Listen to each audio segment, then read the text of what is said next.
I spent the next morning packing my bags in preparation to go home. I'm going to miss this place. A knock at my door startled me out of my thoughts. I opened it to see a man standing there with my phone in hand. The games are over, so you can have this back. He handed me my phone. Now, if you could please hand me your tokens from yesterday's games so I can take them to be counted. Yeah, sure. I quickly grabbed the tokens from my dresser and handed them to him.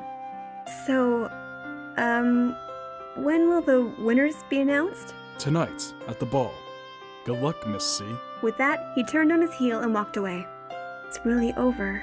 I closed the door before glancing at my phone. 3 missed calls. I dialed the number I knew by heart and waited for the person on the other side to pick up. Emma, hey. I honestly didn't expect to hear from you right now. I mean, you'll be back home tomorrow. Mira. What's wrong? Do I need to beat someone up? I laughed at the seriousness in her voice. No, it's nothing like that. Then what is it? You sound sad, and I don't like it when you're sad. I think I may have done something I regret. Did you have a one-night stand? What? No! Get your mind out of the gutter for once! Oh, come on. You know you love my gutter mind. I love you, but I'm not sure about that last part. Hey, you gotta take the whole package. No refunds. I sighed, thinking about what she had just said. Hey, what's wrong? That was supposed to make you laugh, not sigh. Well, it's just that I think I might have fallen in love. What? But instead of letting him in, I completely ran away from him. Emma, why? I was too afraid. Afraid of what? Getting my heart ripped apart if he decided I wasn't worthy of him? The thing is, I think I broke his heart instead. Emma... It's just... he's an actor, and I'm just... me. But if he likes you, then surely... But does he like me, or does he like who he thinks I am? He doesn't know what my background is like. Fairy tales don't exist in real life, Mira. This isn't one of those movies. Well, he'd be an idiot if he cared about your background. You're the sweetest, cutest person in the world, and you're a great cook to boot. I smiled at her enthusiasm. Erik said the same thing, that if he really cared, then it wouldn't matter. Guess I really should have taken that chance when I had it, but it's too late now. It's never too late for love. You sound just like Erik. I sound like one of the greatest movie stars of our time? That's a compliment if I ever heard one. Well, if things don't work out, I'll have your favorite movie and 2 cartons of ice cream waiting for you when you get home. Actually, they'll be waiting for you even if things do work out. But still. Nothing's going to change, Mira. You don't know that for sure. Yeah, whatever. I talked to Mira a bit longer before we said our goodbyes and I went back to packing. When I'd packed all my clothes, I paused and looked wistfully at the Count and Kippy dolls sitting side by side on my bed. I swallowed the lump in my throat as I gently picked them up and held them to my chest for a moment before placing them into my suitcase. I glanced at the clock and let out a sigh. It was time to get ready for the ball. When it was time, a servant knocked at my door to escort me to the ballroom. As I walked through the corridors, I couldn't help but remember the excitement of the last 2 weeks. I'm really going to miss this place. As the doors opened, I was met with the now familiar sight of the crowd of beautifully dressed people milling around. I looked around for my teammates. I spotted Mr. Bandages leaning against a wall, and Mr. Wolf blushing furiously in the middle of a crowd of women. As for the Count, I couldn't see him anywhere. I walked over to Mr. Bandages. So, where's the Count? I didn't think he'd miss the ball. Just because you can't see him doesn't mean he isn't around. This place is huge. I guess you're right. The lights suddenly dimmed as a spotlight illuminated a single figure, Erik.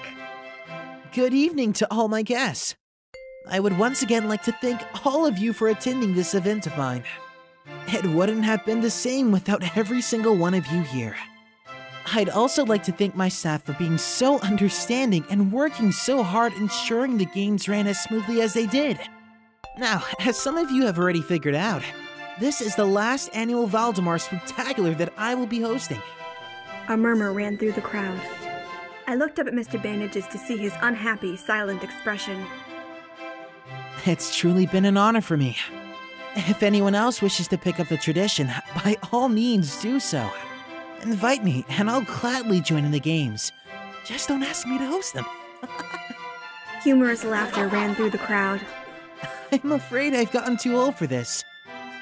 Well, that's enough of that. Please, everyone, enjoy this final night. I will announce the winner of this year's games in a few hours. Happy Halloween, everyone. I left Mr. Bandages to grab a plate of food. As I walked through the ballroom, I constantly kept an eye out for the Count's black cape or spiky hair through the crowd. 1 or 2 times I could have sworn I saw him out of the corner of my eye, but when I turned, he was gone. I noticed the thick crowd that surrounded Erik wherever he went. His eyes met mine for a moment, and I smiled at him. A strange expression crossed his face, but a tug at his sleeve had him glancing away from me and to one of the young women at his side. Poor Erik. It must be hard being a host. I returned back to my search for good food and the Count. It was over an hour later that I started to feel disheartened by the fact that I hadn't found any signs of him. Where is he? I leaned against the wall and let out a frustrated sigh. It was then that I noticed the familiar flutter of a black cape and the all-too-familiar outfit walking by. Count! I called out to him without thinking. He quickly swiveled around at my call, and our eyes met. I watched his eyes widen in shock before he turned back around and walked away so fast that he might as well have been running. I froze. What was I expecting anyways? Yesterday was fun, but it didn't change anything. I felt something wet stream down my cheek and touch the tears that I couldn't stop. No, I can't break down here, not in front of everyone. I turned and headed for the nearest exit. The tears made my vision blurry, and I knocked into a few guests on my way out, but at the time, I couldn't care less. A hand suddenly gripped my shoulder and spun me around. What's going on? You nearly knocked me over back there. I looked down at the floor. Sorry, I just needed some fresh air. Come on then. You're headed the wrong way if you want fresh air. The balcony is this way. He led me to a small, secluded balcony just off the side of the ballroom. He let out an annoyed noise as he started removing the bandages on his head. What are you— Here, wipe your face. He shoved the bandages into my hands, and I gratefully used them to wipe my tears. So what happened anyway? Last time I saw you, you were happily stuffing your face. I was too upset to even be affected by his statement. I saw the Count. Wait, you actually saw him? Yeah. And then he ran away. Not that I blame him, but— But how— that idiot. He turned around to leave, but then hesitated and turned back to me. Just stay here, okay? Don't move. Not for anything, not even food. After saying that, he turned on his heel and left the balcony. I guess comfort eating is out of the question then. Minutes passed, and I started to contemplate returning to my room. I stood up after making up my mind. What am I even waiting for anyway? I was just about to leave when the Count burst out onto the balcony. He closed the doors behind him before turning to face me. He was out of breath and looked frazzled compared to his usual self. What? Before I could say another word, I was engulfed in his embrace. Sorry I couldn't get away sooner. I pushed against his chest to put some space in between us, frustrated at his words. What do you mean by that? You looked right at me before turning your back. It's not what you think. I'll explain it later, but first, there's something more important that I need to say. I looked at the serious expression on his face and nodded silently. Okay, well, here goes. He took a deep breath before continuing. I haven't been able to stop thinking about the last time, and I know you said no, but I think— Wait, no, that's not right. What I want to say is— He gently took both my hands in his. I don't want to give up on you. No matter who you are, what you do, none of it matters. As long as you love me back. You say that, but you don't know. I know enough. I know that you're a food connoisseur. Loyal. Determined. Spunky. have a surprising love of books, have a sweet tooth to rival my own. Not impressed by my money or job, or my jokes. You treat me like a person. You're the only woman to ever look past the mask I'm always hiding behind. Gave my hands a gentle squeeze. And did I forget to mention that you're the cutest girl I've ever met? I'll gladly spend the rest of my life finding out more about you. I couldn't stop myself from bursting into tears at his speech. What? I ruined it, didn't I? Please don't cry. I didn't. I'll just pretend I never said any. I threw my arms around his neck and pulled him close. No. I don't want to pretend. I don't want to give up on you either. Not if it means feeling like I've lost out on something important. I do love you. Really? You mean it? He cheerfully picked me up and swung me around happily before setting me down. This means I can kiss you, right? I wiped my tears and looked up at him. I don't know. Can you? If I don't hear a no, I'm going to take it as a yes. I just smiled, and he took it as a cue to cover my lips with his own. We pulled apart at the sound of the balcony door slamming open. The Count's eyes flicked over to the door where Erik's head butler could be seen, and he let out an annoyed sound. Your timing is horrid, Joshua. I apologize for the interruption, but it's time for your speech, Master Valdemar. Did he just call you Master Valdemar? He closed his eyes and took a deep breath before looking at me with a regretful expression. This isn't how I wanted you to find out. Master Valdemar, your guests are waiting. I just need to... You've kept them waiting long enough, sir. You're right, Joshua. The Count... Erik... lifted a hand to caress my cheek. We'll talk about this later, alright? Alright. He gave me one last longing look before leaving the room. I took a moment to gather myself before leaving the balcony and heading back into the ballroom. As I left, I noticed Mr. Bandages standing beside the door with a smirk on his face. You knew? I know a lot of things. You're gonna have to be more specific. About Erik. I take it he told you then. No, his butler did. Oh. Well, tough break, Erik. Although in my defense, I did try to stop Joshua, but no one can stop that guy when he's on a mission. Did you know from the start of the games? I'd like to say yes, but I didn't. He dropped enough clues for me to figure it out, though. Now come on. If Joshua took him, then he's going to announce the winners soon, and I'm not missing that. He led me back to the center of the ballroom just in time for the lights to dim and the spotlight to shine on Erik. Now that I was looking for them, I could see the similarities between Erik and the Count. A hushed silence descended through the room as everyone waited in anticipation for the winners to be announced. Same-shaped eyes. It's finally time for what you've all been waiting for! Same hair color. I know you've all worked hard, and soon you'll know if it paid off. Same height. But first, let's reveal the prizes. Same boyish smile. The first prize is a one-of-a-kind set of jewelry fashioned by the upcoming jewelry maker of the year, Reno. Next is a Lambovino. For those of you who aren't car enthusiasts, it's a very limited edition car capable of amazing speeds. There's also an all-expenses-paid trip for 4 to the Maldives for 2 weeks. The tickets are transferable, so they can be given away as gifts if the winners aren't interested.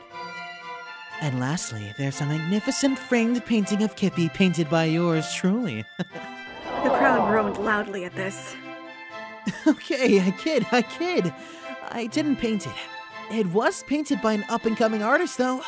Now remember, all 4 of these prizes go to the winning team to divide however they wish. Okay, and the winners are...